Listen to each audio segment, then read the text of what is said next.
Amém? Eu queria que você abrisse a sua Bíblia nessa noite. Vamos dar sequência aí ao nosso estudo expositivo, nossa pregação expositiva em 2 Tessalonicenses, capítulo 2. Nós vamos tratar apenas do verso 13. Mas devemos sempre dar graças a Deus por vós, irmãos amados do Senhor, por vos ter Deus elegido desde o princípio para a salvação, em santificação do Espírito e fé da verdade. O texto aqui que nós estamos estudando, nós estamos aqui meditando, ele está tratando aqui justamente de alguns problemas que Paulo está tentando corrigir aqui nessa igreja de Tessalonicenses. Não se engane, irmãos, durante toda a história da igreja, durante toda a trajetória da igreja, nós sempre fomos alvos de falsos ensinos. E a igreja precisa constantemente ser vigilante com relação a esses ataques, com relação a esses levantes, porque as mentiras de Satanás estão por todo lado. A mentira que Satanás pregou lá em Éden no ouvido da Eva, continua sendo pregada hoje em dia a todo momento aos nossos ouvidos. E nós como igreja precisamos estar atentos, alerta. E Paulo aqui então está falando com essa igreja, que era uma igreja que já na primeira carta Paulo explicou sobre a volta de Jesus, mas essa igreja novamente começou a ser atacada. Eles tinham a concepção de que Jesus já havia voltado, receberam de repente uma carta, pseudocarta lá, falando que a volta de Jesus já tinha acontecido. Isso perturbou o coração dos irmãos, e Paulo então escreve a segunda carta para poder trazer para esses irmãos uma explicação, para poder trazer ao coração deles um alento, porque aqueles irmãos estavam perturbados, estavam com seus corações angustiados, a sua alma aflita, pensando, será que Jesus já voltou? Estamos passando por tantas lutas, tantas dificuldades, será que realmente isso já não aconteceu? Então Paulo traz aí essa palavra para esses irmãos, e no último sermão nós falamos sobre o surgimento do anticristo. Falamos do verso 9 ao verso 12, de alguns pontos que são bastante característicos naquela época, aos acontecimentos que estavam acontecendo, às questões que estavam acontecendo, e também está relacionado com algo do nosso tempo, irmãos. Eu vejo que Paulo, na verdade, ele meio que trouxe uma profecia sobre os últimos dias, e nós falamos justamente sobre isso. Verso 9 em diante, Paulo vai dizer que surgiria então o iníquo, o anticristo, para poder dizer para aqueles irmãos, olha, não vai acontecer a volta de Jesus antes que aconteçam alguns fatos. E ele começa a narrar então, e na última pregação nós falamos sobre o surgimento do anticristo, que ele viria então através da eficácia, através de toda a artimanha de Satanás, usando do poder, se usando de sinais e prodígios, irmãos, coisas que aos nossos olhos podem ser bastante interessantes. Vejam que o anticristo ele vai surgir justamente num ambiente onde as pessoas vão estar clamando por alguém que vá trazer paz. E ele surgirá então trazendo mentiras e sinais de prodígios para enganar as pessoas. Irmãos, a operação do engano está acontecendo ao nosso redor. Nós podemos ver constantemente que as pessoas estão sendo seduzidas por palavras que às vezes são palatáveis ao nosso ego, aos nossos ouvidos, são adocicadas, mas que no final são perdição. E é isso que está acontecendo. Nós vemos falsos mestres. Quando nós pregamos aí, lá em Judas, um texto maravilhoso que traz ali várias advertências sobre também os finais dos tempos, e nós vimos ali que Satanás viria e surgiria no meio da igreja uma série de problemas, pessoas tentando perverter a graça. E nós vemos então que uma igreja, ela passa a ser muito exposta, e Paulo vai dizer para essa igreja, olha, esse anticristo ele vai surgir e vai tentar enganar muitos, ele vai tentar envolver as pessoas na injustiça. Olha para o nosso redor, irmão, quanta injustiça tem. Os órgãos aos quais a gente pensa haver um pouco de senso de justiça são os que mais praticam coisas ilógicas. Às vezes, decisões que nós vemos, não, isso aqui tem respaldo na lei, surge então um juiz ou um ministro reinterpretando, trazendo um outro entendimento, e aí aquilo que a gente julgava ser justo, já passa a não ser mais justo. Perceba que são tudo características dos nossos dias.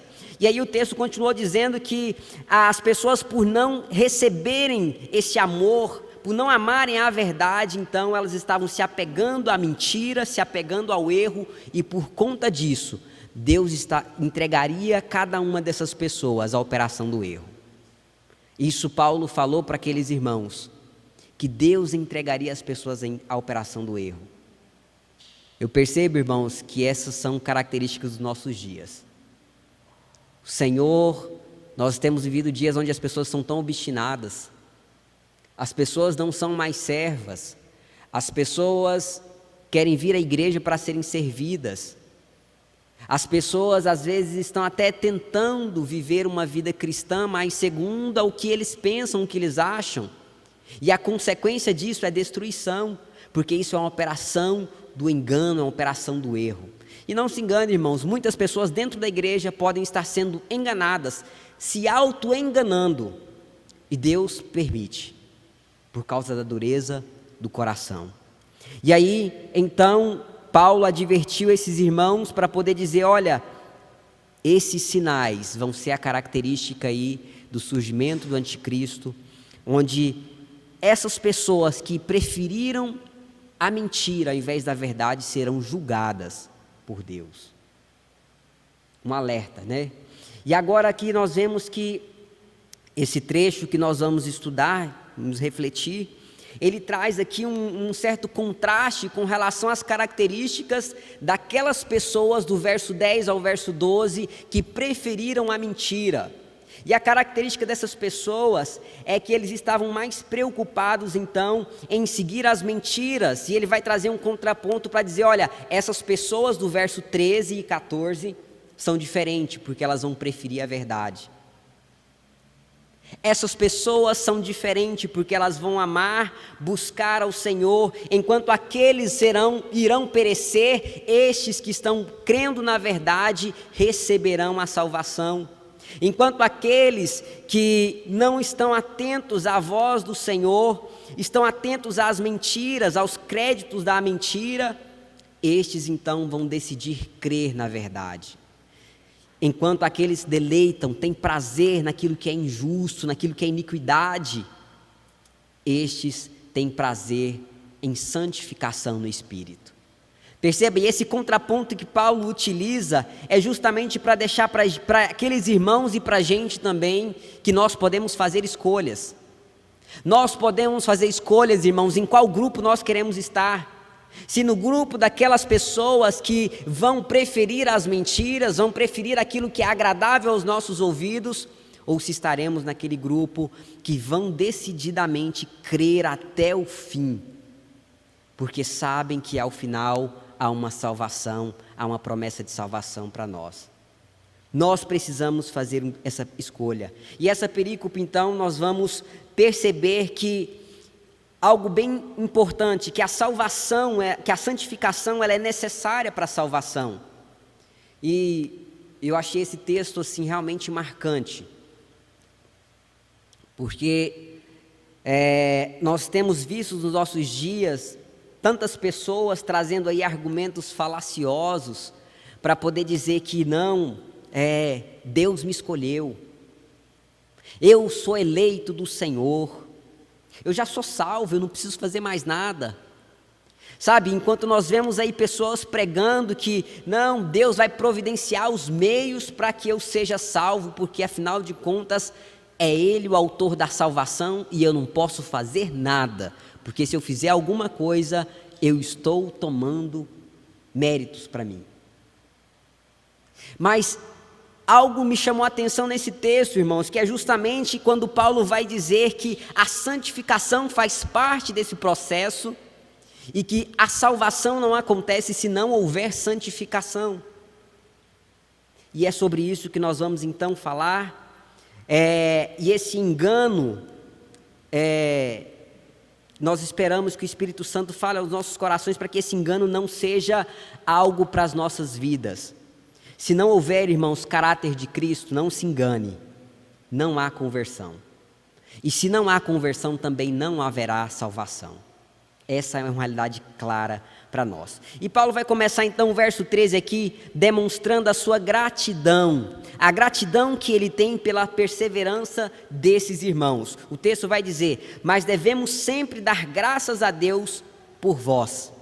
E aí Paulo aqui, ele está na verdade meio que trazendo uma replicação daquela ação de graças que ele já deu no capítulo 1, do verso 3 ao verso 4, onde ele disse: olha, sempre devemos, irmãos, dar graças a Deus por vós, como é justo, porque a vossa fé cresce muitíssimo, e o amor de cada um de vós aumenta de uns para com os outros, de maneira que nós mesmos nos gloriamos de vós nas igrejas de Deus, por causa da vossa paciência e fé, e em todas as vossas perseguições e aflições que suportais. Então Paulo está meio que retomando aquela ação de graças que ele deu logo no início da carta, para poder demonstrar para aqueles irmãos o quanto eles eram preciosos e o quanto Paulo era grato a Deus pela vida deles. Sabe, o sentimento de gratidão é algo que precisa permear a vida do cristão. E Paulo, ao demonstrar essa gratidão, ele está, na verdade, demonstrando a Deus um louvor e uma gratidão por características daqueles irmãos. Primeiro, porque aqueles irmãos tinham uma fé crescente. Nós já estudamos isso lá atrás. E, irmãos, mesmo diante das lutas, aquelas pessoas não desanimaram. É por isso que Paulo é grato, porque ele via as perseguições que eles passavam, mas eles não desanimavam, eles persistiam. Então Paulo vai agradecer a Deus por essa fé crescente, pelo amor que era compartilhado entre eles e que se multiplicava, e também pela perseverança que eles tinham nas tribulações. E logo em seguida Paulo vai dizer que ele se alegra por tudo isso que esses irmãos estavam passando e reconhecia cada um deles como amados do Senhor, irmãos amados do Senhor. Paulo aqui então os identifica como irmãos e traz aqui essa identificação e esse reconhecimento de que eles eram amados pelo Senhor. Mas o que implica ser amado pelo Senhor? Você já se perguntou? Nós somos amados por Deus, mas o que significa isso? Sabe, nesse contexto aqui onde Paulo vai falar mais à frente sobre a questão da salvação, eu vejo que Paulo já está preparando o coração daqueles irmãos, porque eles estavam em lutas, eles estavam com seus corações preocupados, e Paulo está trazendo: olha, Deus ama vocês, Deus ama cada um de vocês, vocês são amados por Deus. E aí a gente precisa se lembrar, irmãos, que a palavra de Deus diz que Deus amou o mundo de tal maneira, que deu o seu Filho unigênito, para que todo aquele que nele crê, não pereça, mas tenha a vida eterna. João 3,16. Texto maravilhoso. E esse texto precisa ser algo que nos sirva para alimentar diante das lutas, diante das perseguições, porque nós vamos compreender, irmãos, que ainda que venham as lutas, nós somos amados pelo Senhor. E nós precisamos também compreender que a salvação começa justamente nesse amor, nessa demonstração de Deus em amar cada um de nós. E Paulo vai dizer lá em Romanos 5,8 que: mas Deus dá prova do seu amor para conosco, em que Cristo morreu por nós, sendo nós ainda pecadores. Tem uma demonstração de amor maior do que essa? Então nós precisamos, como igreja, compreender que nós somos também amados do Senhor. E porque Ele nos ama, nós precisamos responder a esse amor. Irmãos, eu acho que o que o mundo está tentando pregar aí afora é que Deus ama e porque Ele ama nós vamos ser salvos de qualquer jeito. Isso não é uma verdade, isso é uma mentira. O texto vai dizer que Deus amou o mundo, sim, Deus amou o mundo de tal maneira, mas nós precisamos entender algo, irmãos, que a salvação ela é realmente um fruto desse amor. Ela é um fruto desse amor que não pensou em poupar seu próprio filho. E isso para nós também precisa ser algo de nos levar a glorificar ao Senhor. Você é grato pelo amor de Deus? Você é grato, irmãos, todos os dias quando você acorda e percebe o quanto Deus te ama, o quanto Deus tem te dado oportunidade, Deus tem te dado mais um dia para que você se aperfeiçoe e se aproxime dEle. Isso precisa ser para cada um de nós motivo de grande alegria e de regozijo. E Paulo então vai continuar dizendo: Deus os escolheu para a salvação. O texto diz aqui, olha, por vos ter Deus elegido desde o princípio para a salvação. Irmãos, eu confesso que quando a gente chega nesse trecho aqui, a gente fica até assim, né? A gente vai estudar melhor, né? Eu mandei mensagem para o pastor Samuel, falei: pastor, porque a quantidade de textos que eu vi, irmãos, trazendo a eleição de uma forma equivocada, eu fiquei assim chocado, pastor. A grande maioria falando numa eleição onde Deus determina que uns serão salvos e outros não. E aí a maior parte dos textos traz aí que pronto, então não precisa fazer mais nada. E isso é uma preocupação muito grande para os nossos dias, porque nós temos vivido dias, irmãos, onde as pessoas não estão pagando preço mais, não jejuma mais, porque afinal de contas, se eu fizer alguma coisa é mérito próprio. E a salvação é pela graça. Não posso orar, porque afinal de contas, se eu orar, se eu fizer algo, eu estou demonstrando que eu não dependo de Deus. Irmãos, eu tenho ficado realmente preocupado com esses dias. Mas o texto aqui, Paulo está falando: olha, vocês, meus irmãos amados, nós glorificamos a Deus por Deus ter elegido desde o princípio para a salvação. Irmãos, Deus ama o mundo todo. Isso nós lemos aí em Romanos 5:8 e também João 3:16. Mas não são todas as pessoas que serão salvas. Não serão todas as pessoas que farão a opção por andar com Jesus. E quando nós olhamos João 3:16, nós vemos claramente a parte de Deus e a parte do homem. A parte de Deus, amar e entregar o Filho. A parte do homem, crer. Para que todo aquele que nele crê não pereça, mas tenha vida eterna. Há um envolvimento, há uma participação. E quando nós ouvimos aqui Paulo dizer para aqueles irmãos que eles eram eleitos, não é eleito de qualquer forma, não é eleito de qualquer maneira, né?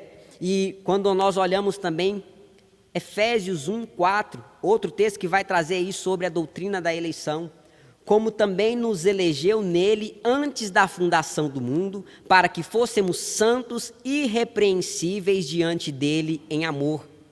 1 Tessalonicenses, capítulo 1, verso 4 e 5, Paulo falando dessa mesma igreja, dizendo: olha, sabendo, irmãos amados, que a vossa eleição é de Deus, começou em Deus, é Deus que provém essa eleição, porque o nosso evangelho não foi a vós somente em palavras, mas também em poder e no Espírito Santo, e em muita certeza, como bem sabeis, que fomos entre vós por amor de vós.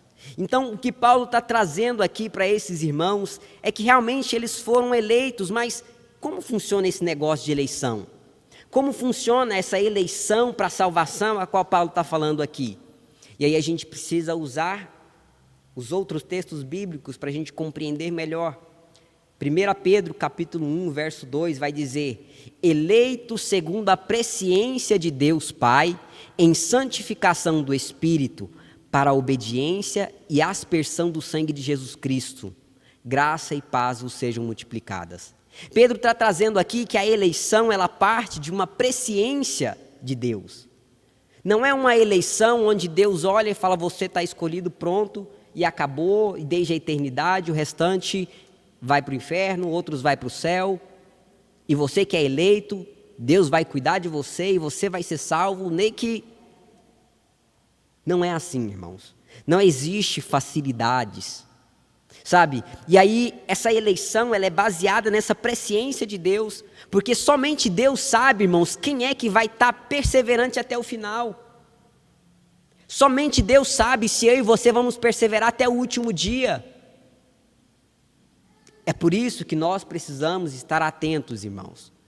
E Paulo, quando diz isso, porque Paulo está falando para uma igreja, né? Está falando de eleição para uma igreja que, querendo ou não, ele via perseverança naqueles irmãos.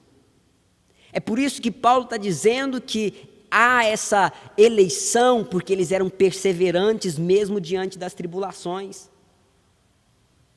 Ou seja, aqueles que não perseveraram, com certeza, foram seduzidos pela doutrina errada, e não se encaixavam nesse perfil a qual Paulo estava falando. Não se encaixavam no perfil desses irmãos. Então, é por essa razão que Paulo vai dizer que aqueles irmãos haviam sido escolhidos porque eles perseveravam mesmo diante das tribulações. E a fé daqueles irmãos era uma fé crescente. Irmãos, como que eu vou saber então se eu faço parte, né, desses eleitos? Olha a sua vida. Você está crescendo? Você está frutificando? Você está se enquadrando no padrão que a Bíblia diz? Porque se você tiver, irmão, glória a Deus. O Senhor vai confirmando a sua eleição. E é sempre bom a gente entender que a eleição, eu gosto bastante dessa ilustração que o pastor Samuel usa. A eleição, você só conhece o resultado no último dia, né? Que você puxa lá e apura os votos. Somente Deus é que sabe quem é lá no último dia que vai ser aprovado. Então, quando Paulo fala dessa eleição, é porque Paulo sabe que Deus detém o conhecimento de todas as coisas. Irmãos, e o Senhor Deus não está apegado ao tempo. A gente precisa compreender a onisciência de Deus. A gente precisa compreender melhor os atributos de Deus, para que a gente possa compreender que o tempo só serve para a gente. E Paulo vai até dizer, olha, Deus escolheu vocês foram eleitos desde o princípio, desde a fundação do mundo. Efésios 1:4 vai dizer, antes da fundação do mundo, Deus já havia escolhido essas pessoas, ou seja, aqueles que cumpririam os seus decretos, que cumpririam a sua vontade. Efésios 3:9, desde os séculos passados, Efésios vai trazer esse texto, né? Ou seja, tem um aspecto temporal, de que Deus, desde a eternidade, já sabia de toda a história. Então, com base nessa presciência de Deus, é que Paulo vai dizer que aqueles irmãos foram eleitos. Eleitos para a salvação. Mas o texto, irmãos, não para por aí. A gente não pode ficar apenas pegando, né, pedaços de textos, porque às vezes é isso que acontece. O texto vai continuar dizendo, Paulo vai dizer então, que a salvação desses irmãos, ela também atravessa aí pela questão da santificação. O texto vai continuar dizendo, em santificação do Espírito. Vou ler o texto desde o começo para vocês acompanharem comigo. O texto vai dizer, mas devemos sempre dar graças a Deus por vós, irmãos amados do Senhor, por Deus os ter elegido desde o princípio para a salvação em santificação do Espírito. Eles foram eleitos para a salvação em santificação do Espírito. Mas o que então significa isso em santificação pelo Espírito? Outras traduções vai dizer mediante a santificação. Essa eleição, essa salvação, ela se torna uma realidade na nossa vida, irmãos, à medida que nós vamos passando pelo processo de santificação.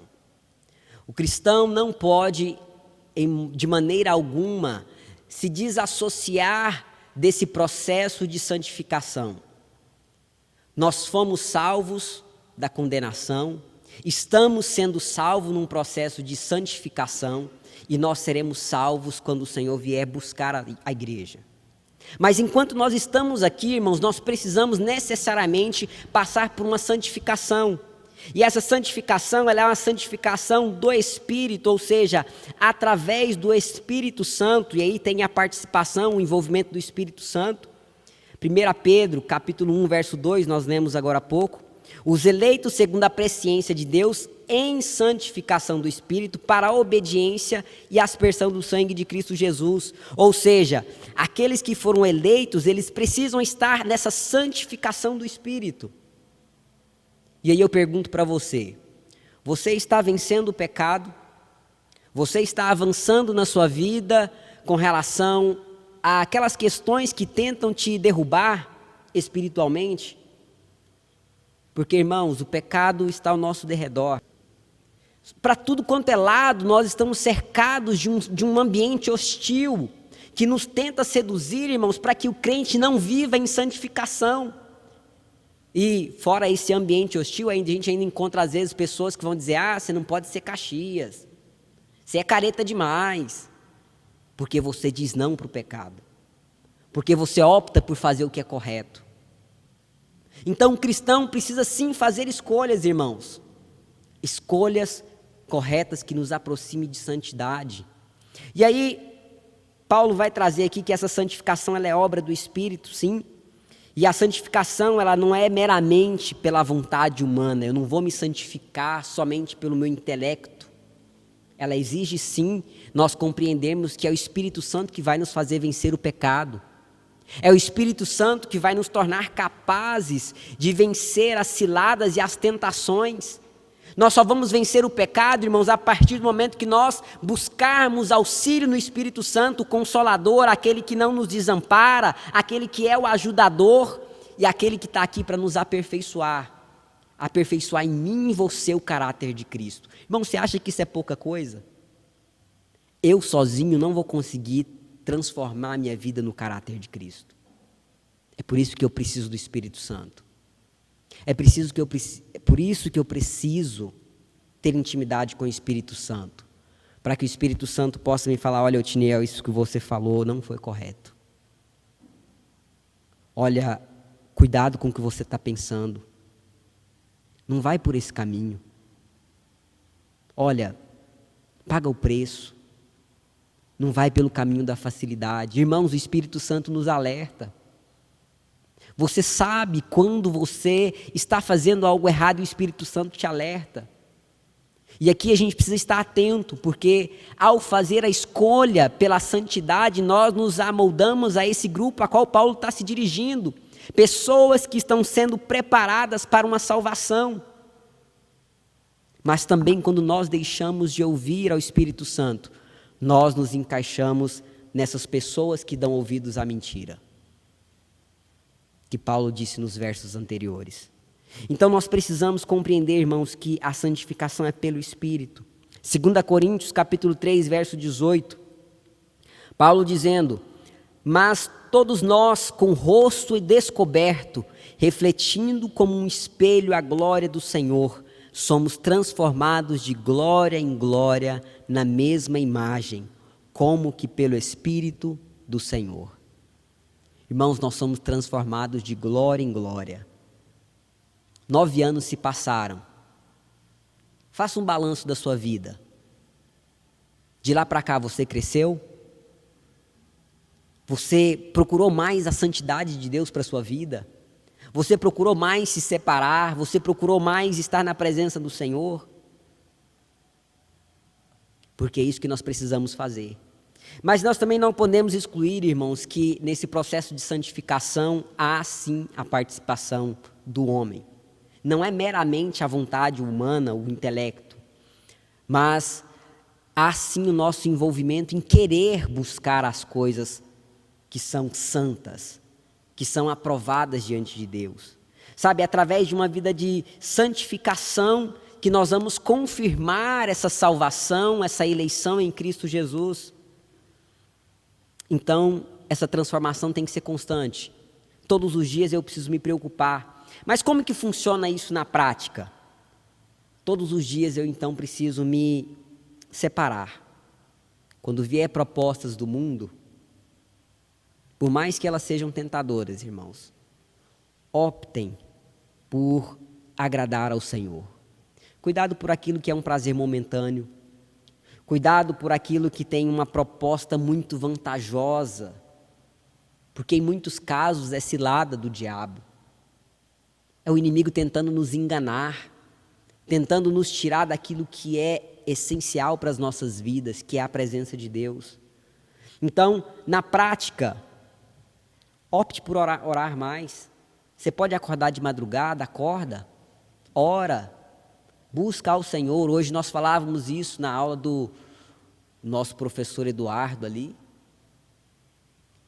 nos desafiando a sermos intercessores. Sabe, opte por se aproximar mais de Deus, por ler mais a palavra de Deus, por desenvolver o seu espírito.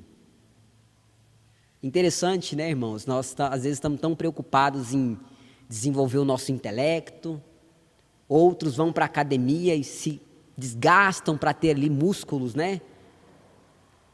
E às vezes nós descuidamos com aquilo que é principal, que é o exercício da nossa vida espiritual. Exercitar a nossa vida espiritual para que nós sejamos robustos espiritualmente.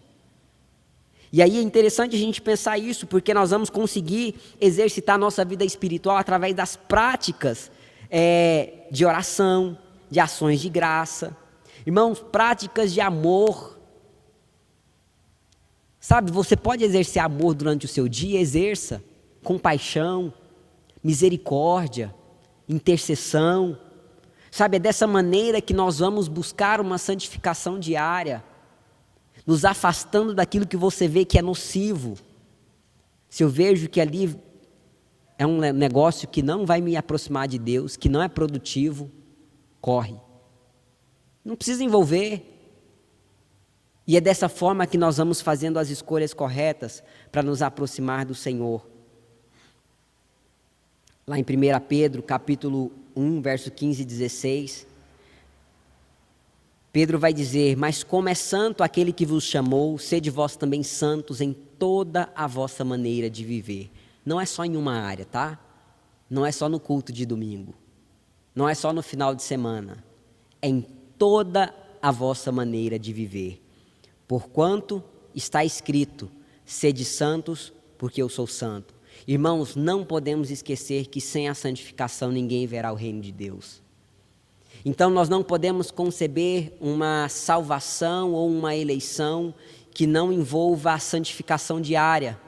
E é por isso que Paulo vai dizer para esses irmãos que eles foram eleitos para a salvação através ou por meio da santificação do Espírito.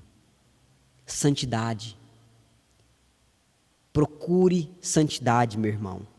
E por fim, Paulo vai dizer que a salvação também é através da fé na verdade. Paulo aqui está reforçando essa salvação através da fé na verdade, trazendo essa contraposição com relação aos versos anteriores, porque nos versos anteriores Paulo estava falando de um grupo de pessoas, um grupo que estavam seguindo o anticristo, que estavam depositando a sua confiança na mentira, que estavam arraigados com as mentiras do anticristo, o falso Cristo, o Cristo de Satanás, e que também que esse anticristo surgiria no palco dos últimos dias, né? No palco do mundo dos últimos dias. E aí, irmãos, a gente não pode se esquecer que o anticristo ele virá justamente para poder ir contra tudo que se declara relacionado a Deus. Os valores, os pensamentos, os princípios. E interessante, irmãos, que o diabo ele não quer destruir, não quer te afastar plenamente, ele quer te desviar um pouquinho. É por isso que o diabo ele opera através da mentira. E o anticristo ele virá personificar essa mentira de Satanás. O anticristo ele representa justamente essa obra-prima de Satanás que virá para enganar o mundo. Mas nós, assim como aqueles irmãos a qual Paulo está escrevendo, precisamos permanecer crendo na verdade. Ter fé na verdade é crer, é depositar toda a sua confiança em Cristo Jesus. E a gente precisa lembrar que a palavra de Deus vai dizer que Jesus é a verdade. O próprio Jesus vai dizer em João 14, verso 6, eu sou o caminho, a verdade e a vida, e ninguém vem ao Pai a não ser por mim. Jesus é a verdade. Então Paulo está querendo dizer para esses irmãos, olha, permaneçam firmes, crendo na verdade, porque é dessa maneira que vocês vão confirmar a salvação de vocês. Irmãos, nós podemos fazer escolhas a quem nós vamos servir. Todos os dias nós o Senhor nos dá essa oportunidade de fazer escolhas. E assim como Paulo escreveu para esses irmãos, para confortá-los, para poder dizer para eles que ele era agradecido pela vida desses irmãos, pelo testemunho, porque aqueles irmãos eram referência inclusive para as outras igrejas, pelo testemunho de cristão, pela perseguição que eles estavam sofrendo e ainda assim perseverantes, pelo amor que multiplicava. Aí Paulo escreve então para dizer, olha, não se desanimem por conta das perseguições, porque o Senhor escolheu vocês para a salvação, uma salvação que vai acontecer à medida que nós buscamos a santidade e que nós buscamos crer na verdade. Santificação e fé na verdade são essenciais para que a gente possa pertencer a esse grupo a qual Paulo está falando. Quero concluir então essa mensagem trazendo para a gente aqui algumas aplicações. Primeiro, que nós possamos compreender que essa palavra se aplica também a nós.